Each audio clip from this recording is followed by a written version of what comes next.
అసలు మూడవ కన్ను అంటే శివుడికి ఉన్న మూడవ కన్ను మరి మానవుల మూడవ కన్ను రెండు ఒకటేనా? చాలా ఇంపార్టెంట్ క్వశ్చన్ మీరు అడిగారు మేడం.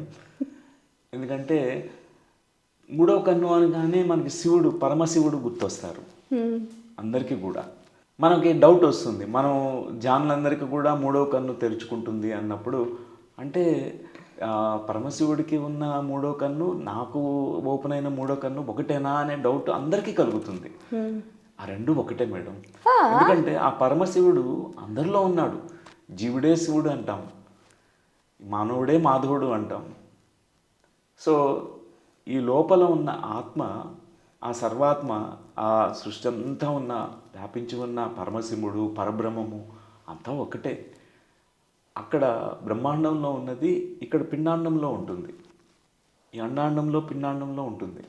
అంటే ఆ యొక్క పైలోకాల్లో ఏదైతే మనం ఊర్ధ్వలోకాల్లో ఉన్నటువంటి ఉన్నత ఆత్మలు, లేకపోతే పూర్ణాత్మలు, పరమాత్మలు, వారు ఏదైతే మనం ఒక సూచనప్రాయంగా చెప్పుకుంటూ ఉంటామో, ఫర్ ఎగ్జాంపుల్ థర్డ్ ఐ, వాళ్ళ స్టోరీస్ కానీ మన గ్రంథాలలో అవన్నీ కూడా ప్రతి మనిషిలో కూడా ఉన్నాయి. ఎందుకంటే ఆ యొక్క వారి నుంచి జరిగిన సృష్టే కాబట్టి, ఆ పైలోక వాసుల నుంచే మన ఆత్మల సృష్టి జరిగింది.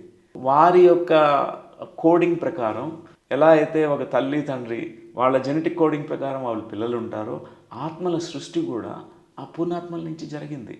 సో అలాంటి మనలో కూడా నిక్షిప్తమై ఉన్నాయి. మూడవ కన్ను ప్రత్యేకంగా, ఈ మూడవ కన్ను అంటే ఈ చర్మచక్షువులు, ఈ యొక్క బాహ్యంగా ఉన్నటువంటి మన రెండు కళ్ళు కూడా ఓన్లీ మనకు కొన్ని మాత్రమే గోచరంగా ఉంటాయి. అంటే ఈ భౌతికంగా ఉన్న వాటిని మనం చూసి ఆనందిస్తాం, ఈ ప్రకృతి అందాలను చూసి ఆనందిస్తాం. కానీ కొన్ని ఈ కంటితో చూడలేము, అగోచరంగా ఉంటాయి. జగచ్చక్షువు అని దివ్య చక్షువు అంటారు, లేకపోతే దాన్నే జ్ఞానచక్షువు అంటారు. దానినే మనం ఇంకా దివ్య దృష్టి అని కూడా దివ్య దృష్టి అని అంటాము, అంతర్నేత్రము అంటాము. కాబట్టి అవన్నీ పర్యాయ పదాలే. సో ఈ థర్డ్ ఐ అనేది అందరికీ ఉంటుంది. ఒక ధ్యాని తన ధ్యాన సాధనలో ఈ యొక్క మూడవ కన్నుని ఓపెన్ చేసుకుంటాడు, అది మేల్కొల్పుకునేట్లు చేస్తాడు. లేకపోతే అది మూసుకొని ఇట్లా కళ్ళు మూసుకొని మనం ఉంటే ఏమీ అగోచరంగా ఉంటుందో, మూడవ కన్ను తెరవని వాళ్ళకి ఏమీ కనిపించవు. వాళ్ళు ఏ లోకాలు ఉన్నాయంటే ఈ లోకం తప్పితే వేరే ఏ లోకాలు లేవంటారు. తర్వాత మరణాంతర జీవితం ఉందా అంటే వాళ్ళు ఏం లేదు, మరణాంతర జీవితం లేదు, నాకు భౌతిక శరీరం ఉంది, భౌతిక శరీరం చచ్చిపోయిన తర్వాత ఇంకేమీ లేదు అంటారు. కానీ మూడవ నేత్రం తెరుచుకున్న వాళ్ళకి ఇవన్నీ సత్యాలుగా గోచరిస్తాయి, ఎందుకంటే వాళ్ళు దర్శించగలరు. సో మనం కొన్ని దేవతామూర్తులు మనం చూస్తుంటాం. సో ఫర్ ఎగ్జాంపుల్ వెంకటేశ్వర స్వామి, విష్ణుమూర్తిని చూస్తే ఆయన దగ్గర రెండు ఆయుధాలు ఉంటాయి, రెండు ఉంటాయి అన్నమాట. ఒకటి చక్రము, ఒకటి శంఖము.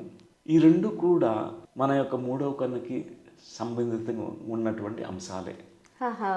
ప్రకటనలు మీవి, ప్రచారాలు మావి, జీవితంలోని వెలుగులందరివి. పిఎంసి తెలుగు ఛానల్లో మీ యాడ్స్ కోసం సంప్రదించవలసిన ఫోన్ నంబర్స్.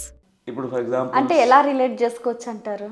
చక్రం అనేది సుదర్శన చక్రం కదా, ఆ సుదర్శన చక్రమే మూడవ కన్ను. ఇది శంఖం అనేది దివ్య నాదం అన్నమాట. ఈ మూడవ కంటి ద్వారా రెండు అనుభవాలు ఒక ధ్యాన సాధకుడికి కలుగుతాయి. ఒకటి దివ్య దృశ్యాలు కనిపించడం, అంటే అలౌకికమైనటువంటివి, ఈ లోకంలో లేనటువంటి ఎన్నో విషయాలు గోచరం అవుతాయి. సత్యాన్ని కూడా దర్శిస్తారు. అసలైన సత్యం ఈ మూడవ కంటితో మనం దర్శించగలుగుతాం. రెండవది దివ్య నాదాలు, అంటే ఈ చెవులతో వినపడే శబ్దాలు కాదు. ఎలానో మనం చెప్పుకుంటూ ఉంటాం, ఎన్నో ఈ వేదాలు ఉపనిషత్తులన్నీ కూడా విన్నారు, శృతి చేయబడినవి, మీ పేరే. సో ఇవన్నీ వినపడ్డాయి, విన్నారు, దివ్య నాదాలు, అవన్నీ కూడా ఒక డివైన్ వైబ్రేషన్స్, అవన్నీ కూడా వినపడతాయి. మన మూడో కంటికి రెండు ఫంక్షన్స్ ఉన్నాయి. ఈ రెండే కాకుండా ప్రధానమైన రెండు, దివ్య దృష్టి, దివ్య శ్రవణము, ఒకటి శంఖము, ఒకటి చక్రము. ప్రతి ఒక్కళ్ళకి ఉంటుంది. ధ్యాన సాధకుడికి వాళ్ళకి రియలైజ్ అవుతారు. ఎందుకంటే ఆ విష్ణుమూర్తి అంతటా వ్యాపించినాడు, అందరిలో ఉన్నాడు. ఆ విష్ణుమూర్తి మహావిష్ణువు అంతటా ఉన్నారు. అంతటా ఉన్నారంటే మా అందరిలో కూడా ఉన్నట్టే. అలానే పరమశివుడు, మనం చెప్పుకునే దేవతా స్వరూపాలన్నీ కూడా అంతే.